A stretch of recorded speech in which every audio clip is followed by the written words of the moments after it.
que cuando vi su currículum, obviamente nos da la seguridad de lo que vamos a escuchar. Jefa de Servicio de Oncología y Ginecología del Hospital Marcelino Vélez de Santana, miembro activo de la Sociedad Dominicana de Ginecología y Obstetricia, presidenta de la Sociedad Dominicana de Climaterio y Menopausia del 2016 al 2018. Imagínense el nivel de ginecóloga que estamos teniendo el día de hoy. Encargada del Departamento de Patología de Cervix del Hospital Central de las Fuerzas Armadas hasta el 2006. Y docente diplomado de Patología de Cervix de la Universidad del Caribe hasta el 2016. Y bueno, le doy la cordial bienvenida. Doctora Jenny, ¿está por ahí? Sí, estoy por aquí. ¿Cómo están? Bienvenida, doctora. Muchísimas gracias. La doctora Jenny parece de 30 años, ¿sí? Pero tiene una experiencia enorme en patología cervical. Así que, Jenny, te agradezco muchísimo por estar con nosotros y nos vamos a reservar unos minutos al final para un coloquio. Sí, cómo no. Pues vamos a empezar hablando un poquito. No hice unas láminas porque usted me dijo que yo iba a dar solo mis experiencias en las lesiones de alto grado, pero no, eso no es problema. Okay. Vamos a empezar hablando un poquito del Papa Nicolau. Y tiene este nombre, se debe a su creador, que es el Dr. George Papa Nicolau. Por eso el nombre de Papa Nicolau, porque él fue la persona que desarrolló esta técnica. ¿Y cómo él lo hizo? Bueno, pues él empezó a estudiar las células de los cuellos de las pacientes que reportaban con cáncer de cervix antes de operar a las pacientes. Y empezó a ver cambios en estas células y tomó a su esposa de conejillos de India, vamos a decirlo así, y todos los días se le tomaba una muestra. A él también le debemos, para los que son médicos, lo que es la evolución, los cambios que presentan las células del cuello durante el proceso de la reproducción. Entonces, él le tomaba una muestra todos los días a su esposa y veía las células y la comparaba con las de las pacientes con cáncer. Y así empezó a identificar los cambios que tenían las células según la etapa del ciclo menstrual y también los cambios que tenían las células anormales en relación con las células normales. Entonces, él presentó esto como a la Sociedad de Oncología en los Estados Unidos en un congreso y presentó sus estudios y sus investigaciones. Y ahí empezó todo. Y empezó haciendo Papa Nicolau a todas las mujeres en un pequeño poblado donde él vivía en Estados Unidos. Y así fue como empezó la historia del Papa Nicolau. Y en resumen, ¿qué es el Papa Nicolau? Es una muestra de las células que se descaman del cuello uterino. Las células cervicales se descaman semanalmente, entonces como el doctor presentó, tomamos el descamaron que se desprendieron, pero están ahí, tomamos esa muestra, la llevamos, si es un Papa Nicolau convencional, lo llevamos a una plaquita, ¿verdad?, de vidrio, colocamos ahí la muestra, la fijamos en alcohol o con un spray especial y luego el patólogo la va a revisar en el microscopio. Pero ya actualmente tenemos un nuevo Papa Nicolau que se llama Thin Prep o fijado fino o también muestra en base líquida, que es como aquí le llamamos. ¿Por qué surgió este nuevo Papa Nicolau? Bueno, para cubrir las fallas que tenía el Papa Nicolau convencional. Porque al tomar las muestras, no solamente tomábamos las células, sino que tomábamos todo lo que había en la vagina o en el cervix, que era el flujo, cualquier medicamento o cosa que la paciente haya utilizado, si la paciente había tenido relaciones sexuales el día antes, que no debe, cuando se va a hacer un Papa Nicolau debe tener por lo menos 24 a 48 horas sin haber tenido relaciones previas antes de tomar la muestra. Entonces, cuando el patólogo iba a ver la muestra, se encontraba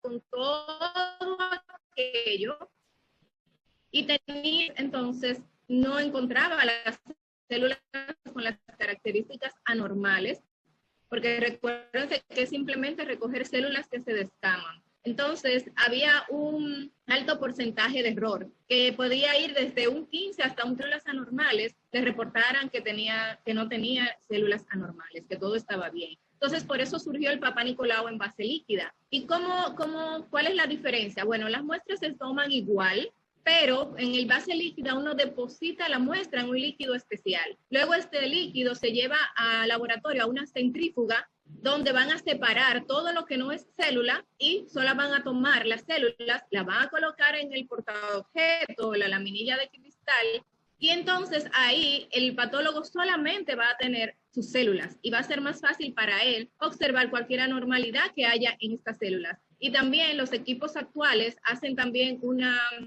evaluación automatizada, o sea, la misma máquina chequea la muestra, la laminilla, y identifica dónde hay células anormales. O sea, que se puede hacer tanto una muestra leída automatizada por la máquina y a la vez suplementada con la visión del patólogo. Y esto este Papá Nicolau redujo significativamente los falsos negativos. O sea, que con la muestra del PAP en base líquida tenemos apenas un 2 a un 3% de falsos negativos. Entonces podemos detectar con el Papá Nicolau en base líquida más muestras positivas, vamos a decir así. Entonces, pero si no tenemos el PAP en base líquida, todavía el Papá Nicolau convencional sigue teniendo peso para hacerlo. Entonces, ¿qué ocurre? Que en nuestros países en vías de desarrollo hay tantos cánceres de cervix, pues porque hay muchos lugares, a diferencia, un ejemplo, de los Estados Unidos, de Canadá, Europa, hay muchos lugares todavía que incluso cerca de la ciudad no tienen acceso a un Papá Nicolau porque los servicios carecen de muchas cosas. Es lamentable decirlo, pero es nuestra realidad. A veces no se toman los Papá Nicolau simplemente porque no hay espátulas para tomar la muestra, o simplemente porque no hay alguna de las cosas que necesitamos para tomar el Papá Nicolau. Gente que vive en los pueblos muy alejados, para poder ver un médico tienen que viajar hasta 2 y 3 horas para poder llegar a un lugar donde se le tome una muestra de Papá Nicolau. O sea que no hay un seguimiento real de esas pacientes. Es de verdad muy lamentable que no podamos tener, porque aquí la base es un seguimiento adecuado y tomar por lo menos un Papá Nicolau. Antes se consideraba con un Papá Nicolau convencional, por lo menos una muestra al año te mantenía lejos del cáncer de cervix. Porque como explicaba muy bien el doctor al principio, el periodo, la historia de evolución de la enfermedad, el cáncer para salir dura de 8 a 10 años para desarrollarse, desde una infección por HPV hasta un cáncer invasivo toma unos 10 años, a menos que sea una paciente con una inmunodeficiencia muy mala, que te pueden desarrollar el cáncer en menos tiempo, en 3 años, 5 años. Ahora, sí, como dijo el doctor, está demostrado que el cáncer de cervix, el único responsable es el virus del papiloma humano, pero sí está demostrado que cuando tenemos un sistema inmunológico deficiente, entonces el tiempo de evolución se acorta, se acelera la propagación. Entonces, cuando el doctor habló del virus del papiloma humano, tenemos 2 grupos del virus, como el doctor dijo, los virus de bajo riesgo, que son el 6 y el 11, y estos virus nunca, o sea, no tienen la capacidad de desarrollar cáncer de cervix. Ellos lo único que producen son las verrugas genitales y no llegan a producir cáncer de cervix. Ahora, y regresan espontáneamente en un 80% de los casos. Esto lo podemos ver, los que somos médicos, lo vemos con frecuencia en los hospitales, que nos llega una paciente embarazada, no tenía condilomas, pero luego que se embaraza le salen condilomas. ¿Por qué? Porque el embarazo disminuye el sistema inmunológico. Entonces, luego que la paciente se desembaraza, desaparecen mágicamente, o sea, desaparecen como por arte de magia. ¿Por qué? Porque el sistema inmunológico vuelve y sube. Entonces, esto es una manera, el virus, simplemente porque el sistema inmune suba o baje, aparecen las verrugas. Ahora, tenemos otro grupo de virus de HPV, que son los de alto riesgo, que son los que el doctor explicó, el 16 y el 18. Estos sí tienen la capacidad de desarrollar cáncer de cervix. ¿Por qué? Porque ellos entran en el ADN, se unen a la cadena de ADN y alteran una proteína de la cadena del ADN, del ARN específicamente, y altera. Entonces ellos toman el control de esa célula y empieza el virus a multiplicarse dentro de la célula y a infectar todas las demás células que están a su alrededor. Y esta es la manera como el virus de alto riesgo sí puede desarrollar un cáncer de cervix. Entonces, el virus de alto riesgo empieza igual que el de bajo riesgo. Tienes una infección por HPV, por eso hay que hacer un ADN de HPV que, como el doctor dijo, a partir de los 30 años de edad debe de ir conjuntamente con la muestra de Papa Nicolau. Si está negativo, tus probabilidades de padecer un cáncer de cervix son sumamente infectes en una relación. Más adelante te infectes por una cepa de alto riesgo. Pero si estás negativo para el virus de alto riesgo, entonces no tienes posibilidad de desarrollar un cáncer de cervix. Ahora, si tienes un virus de alto riesgo, eso no quiere decir que te va a dar un cáncer de cervix, sino que tienes un riesgo mayor de desarrollarlo y por eso debes de cuidarte. Y como decía el doctor, ¿de qué manera nos vamos a cuidar? Pues no fumar, dormir adecuadamente las horas que tenemos que dormir, alimentarnos adecuadamente, evitar los alimentos procesados, los azúcares, los refrescos, comer más sano, comer más verduras, frutas y también lo que es el donador de cisteína. Señores, yo tengo un testimonio que todavía a la fecha estoy asombrada con esto. Y fue para el diciembre del 2018, yo tenía 2 pacientes para operar, una por un carcinoma in situ y la otra por un cáncer invasivo estadio 1A1 de cervix, ¿verdad? Con sus biopsias, una con cono, la otra una biopsia que decía cáncer de cervix. Y aquí cierran las cirugías selectivas el 15 de diciembre. Las pacientes no estaban listas a tiempo para yo operarla en diciembre. Y les dije, bueno, pues vamos a hacer una cosa. Vamos a hacer un esfuerzo porque eran pacientes de muy escasos recursos y vamos a tomar inmunocal para prepararla para la cirugía, para que todo salga mejor y ustedes estén en mejores condiciones antes de la cirugía. Empiecen a tomarse el inmunocal todos los días hasta que yo la opere. Una de ellas tomó solamente un sobre diario y la otra tomó 2 al día, un regular y un platino. Pues yo la opero a final de enero, que fue cuando ya estaban listas para cirugía, y cuando me llega el resultado de las biopsias de las 2, me reportan displasia leve, o sea, ni uno. Y yo en ese momento ni pensé en nuestro donador de cisteína. Yo dije, no, tengo que hablar con la patóloga porque entonces yo sobretraté a esta paciente. Me dieron un diagnóstico al inicio que no estaba bien o no están bien leídas las placas ahora. Y llamo a la patóloga y le digo que me revise esos 2 casos. Entonces la patóloga los revisa, hace nuevos cortes y me llama y me dice, ven a verlo al microscopio. Mira, esos son los bloques de parafina de la paciente antes de la cirugía. Mira los cortes, le hice nuevos cortes, carcinoma in situ, cáncer invasivo. Y estos son los nuevos cortes después de la cirugía, displasia leve. Y la única diferencia fue que las 2 pacientes tomaron nuestro donador de cisteína.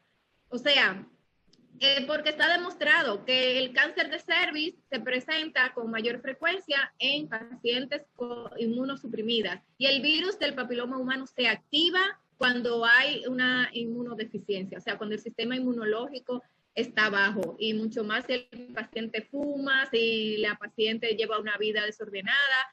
Como el ejemplo que dio el doctor de Evita Perón murió por cáncer de cervix y la primera esposa del presidente también murió de cáncer de cervix, o sea, que eso también es un riesgo. Si la pareja anterior de esa persona tuvo cáncer de cervix, tu riesgo es mucho mayor de padecer cáncer de cervix.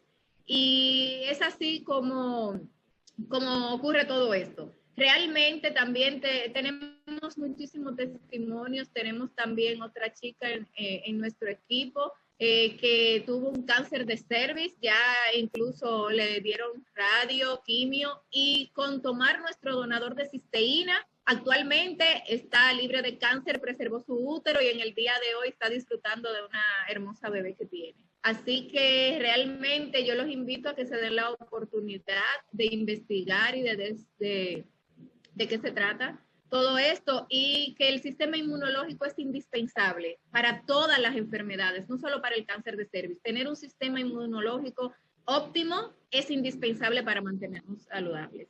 Yo fui director de la división materno-infantil en County, en el hospital de Cook County, y me contaron ustedes, algunas personas, como ustedes lo ven bien a menudo, personas jóvenes, que han podido ustedes tratar, o mejor dicho, darles el donador de cisteína y esperar. ¿Qué es lo que viste vos cuando tenés ese famoso NIC, la neoplasia interepitelial cervical de grado 2, en la que nosotros estamos, habrá al lado de donde biopsiamos un grado 3 y que estamos siempre con miedo de no actuar rápido? Voy a tratar de mostrarles, de no actuar rápido, a ver si todavía recuerden que cuando la doctora hace una biopsia y sale grado 2, al lado puede tener un grado 3. Entonces, y recuerden que lo que hablaba de la progresión la doctora era de que ella, su paciente, tenía ya un carcinoma in situ, había invadido todo el espesor. Y cuando le hizo la cirugía, había mejorado francamente. ¿Podés contarnos un solo caso? A ver si, porque no me acuerdo muy bien, pero me acuerdo que sí ustedes estaban como muy propicias a, especialmente en los pacientes que no han tenido niños, en darles el donador de cisteína y esperar. ¿Podés contarnos un poquito?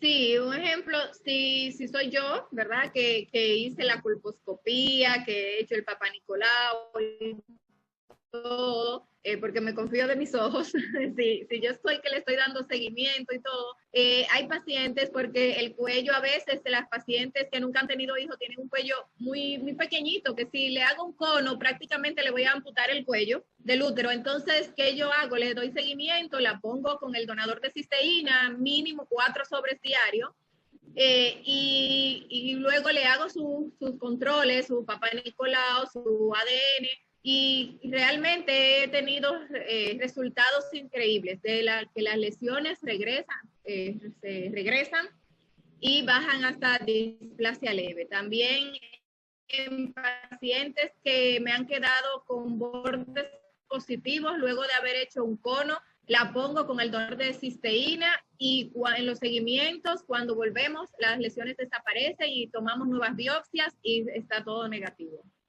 La doctora habla de cono. Lo que hace la doctora es cortar con un LIP, con un aparato que le permite a ella hacer una escisión de esto.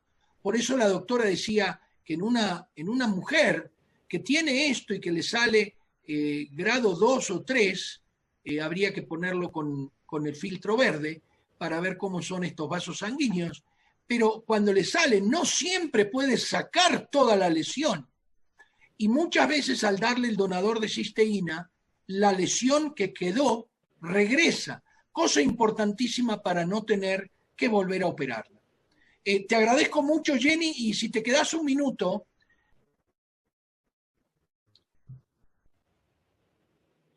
Sí, pues aquí la vacuna está muy limitada porque nuestro sistema de salud pública no le ofrece la vacuna a las pacientes. O sea, aquí no existe que, como en Estados Unidos, que hasta los 21 años de manera gratuita eso va dentro del plan de vacunación. Aquí no existe eso. Aquí se le pone la vacuna a las pacientes que van y la pagan en la consulta privada.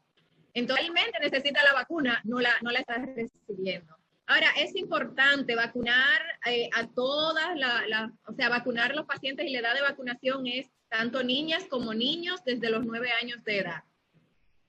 Y no importa, a la mujer se vacuna hasta los 45, el hombre creo que hasta los 35, porque han estado moviéndole las edades.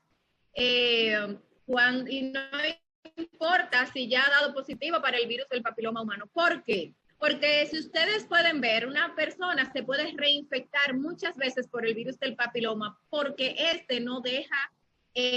no despierta la inmunidad, o sea, no activa, cuando tú te infectas por transmisión sexual, no se activan los anticuerpos para detectar el virus. Tiene esa particularidad el virus del papiloma. Pero luego que tú te pones la vacuna, si te pones la vacuna, entonces ya el cuerpo crea anticuerpos y empieza a detectar esos virus. no es que es un tratamiento, pero te va a evitar que esas lesiones progresen y que te reinfectes nuevamente. Entonces, no importa que hayas tenido HPV, igual se pueden poner la vacuna. Eso es una pregunta que constantemente, doctora, pero ya yo tengo el virus, y también lo que hago es muchas veces que le digo, ok, pues le hago el ADN, tiene alto riesgo, bajo riesgo, la pongo con el tratamiento con el donador de cisteína, y cuando se negativiza, que he tenido muchos casos que se negativizan al año, año y medio, entonces le pongo su vacuna.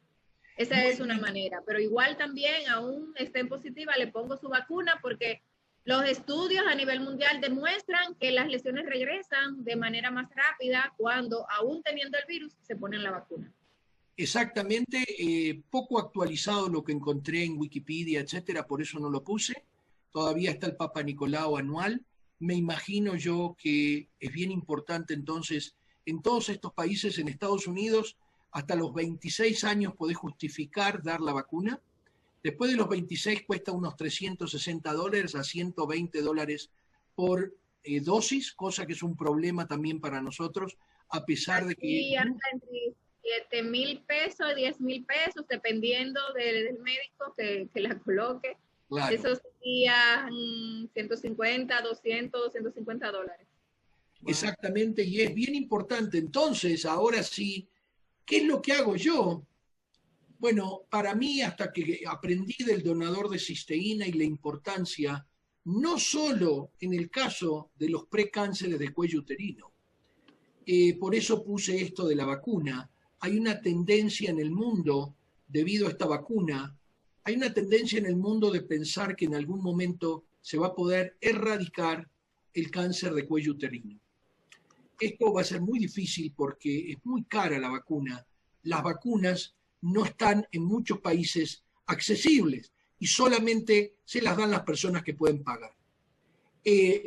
Para mí, muy importante aparte, es nombrar que el donador de cisteína, por ejemplo, en la embarazada, como dijo la doctora Jenny, una persona inmunosuprimida simplemente por el embarazo, y por eso aparecen muchas lesiones que después se van, como las lesiones por el papiloma 6 y 11, que son condilomas, y que les preocupan enormemente, y que en realidad producen una mínima, 1 de cada 100.000 chicos que nacen por vía vaginal puede tener una papilomatosis faríngea debido a eso. Así que no está contraindicado con los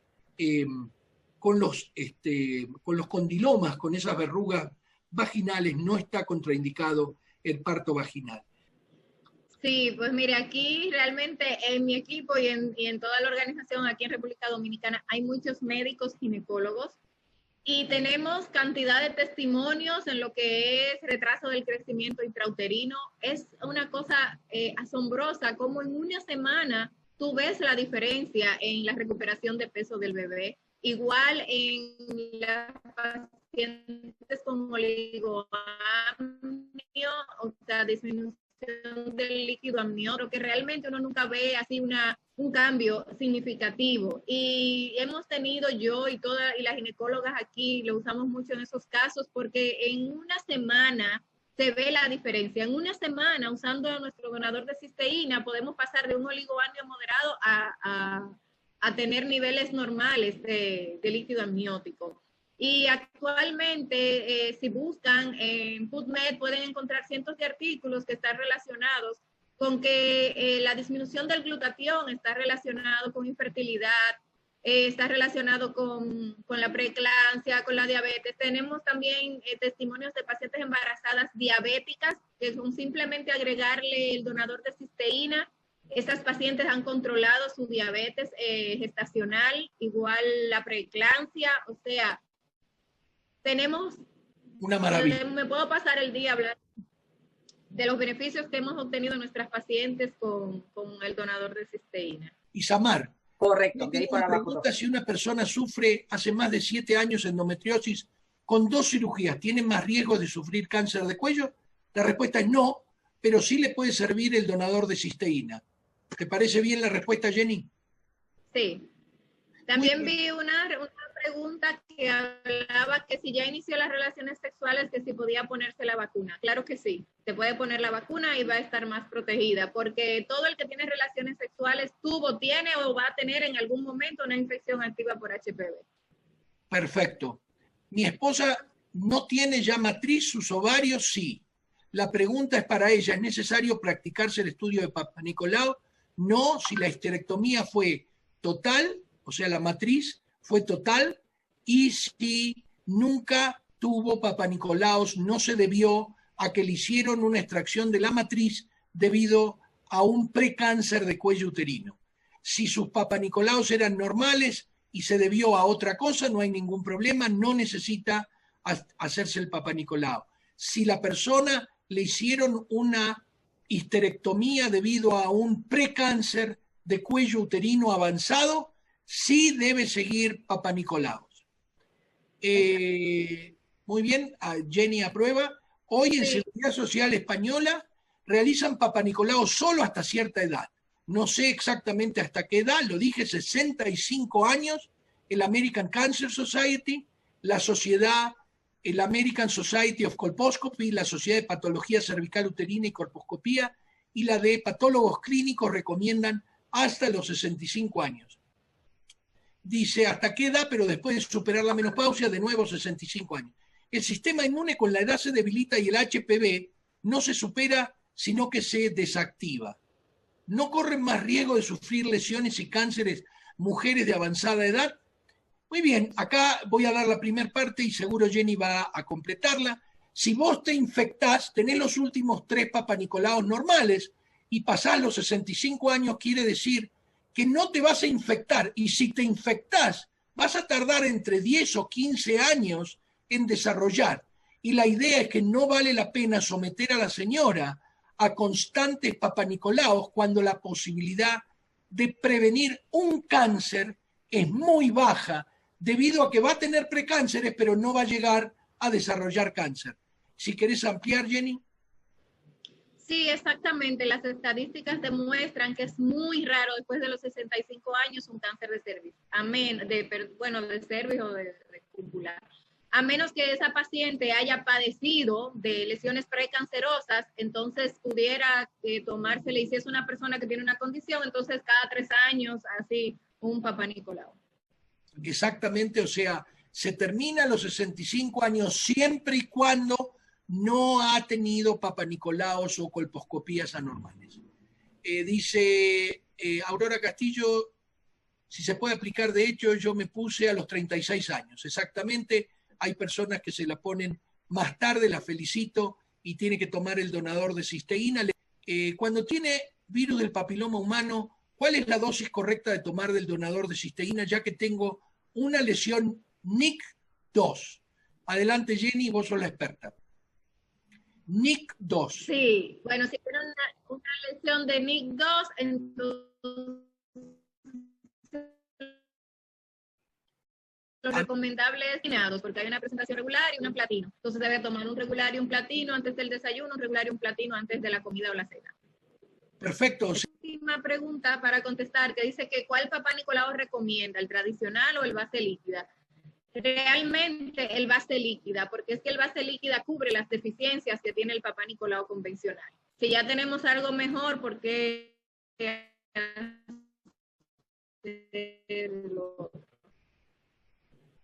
Muy bien, yo también concuerdo. Hoy por hoy el de base líquida tiene menos falsos negativos y tiene menos falsos positivos también, si bien detecta mucho más precánceres hoy por hoy.